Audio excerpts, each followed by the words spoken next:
ఒకసారి చూడండి. మా లోకేష్ అన్న గారు ఒక్క మాట చెప్పితే నేను నియోజకవర్గంలో వైసీపీ నాయకుడు కూడా ఉండడానికి కూడా తెలియజేస్తున్నాను. మీ లోకేష్ అన్నకి చెప్పాల్సింది విద్యార్థులు ఫీజు రియంబర్స్మెంట్ కోసం ఎదురు చూస్తున్నారని చెప్పండి. ఆరోగ్యశ్రీ బకాయిలు చెల్లించలేదని చెప్పండి. ఆగిపోతున్నటువంటి 104, 108 సేవలను వివరించండి. రైతన్నలకు యూరియా ఇవ్వలేని పరిస్థితిలో మన ప్రభుత్వం ఉందని చెప్పండి. గిట్టుబాటు ధర లేక రైతన్నలు ఇబ్బంది పడుతున్నారని చెప్పండి. ఇంకా మీ లోకేష్ అన్నకు ఉద్యోగస్తులకు డిఎల్ ఇవ్వక రోడ్ ఎక్కారు మన ఉద్యోగస్తులని చెప్పండి. లా అండ్ ఆర్డర్ అదుపు తప్పిందని చెప్పండి. షుగర్ ఫ్యాక్టరీలు మూతపడిపోతున్నాయి. ఆ ఫ్యాక్టరీని నమ్ముకున్నటువంటి కార్మికులు రైతన్నల్ని బకాయిలు ఇంకా చెల్లించలేదు గతంలో నుంచి ఇప్పటి వరకు కూడా అని చెప్పండి. ఇవన్నీ వదిలేసి వైఎస్ఆర్ కాంగ్రెస్ పార్టీ కార్యకర్తల గురించే మీ అన్నకు చెప్తాం అనుకుంటే గతాన్ని మీరు ఒకసారి మర్చిపోతున్నారు.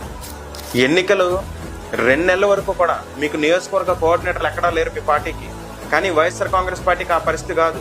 ఓడిపోయినటువంటి 4-5 నెలల్లోనే మా జగన్మోహన్ రెడ్డి గారు గ్రౌండ్ లెవెల్ ఉన్నటువంటి కార్యకర్తలందరూ కూడా పూర్వ వైభోగాన్ని తీసుకొచ్చారు. ముఖ్యంగా వైఎస్ఆర్ కాంగ్రెస్ పార్టీ కార్యకర్తలకు లెగడం తెలుసు, పడ్డం తెలుసు, కొత్త ఏమీ కాదు. ముఖ్యంగా ఎదుగుదల కోసం ఒకరి మీద ఆధారపడలేదు వైఎస్ఆర్ కాంగ్రెస్ పార్టీ కార్యకర్తలు. వాయిస్ ఆఫ్ వాయిస్ లెస్ గా ప్రజా సమస్య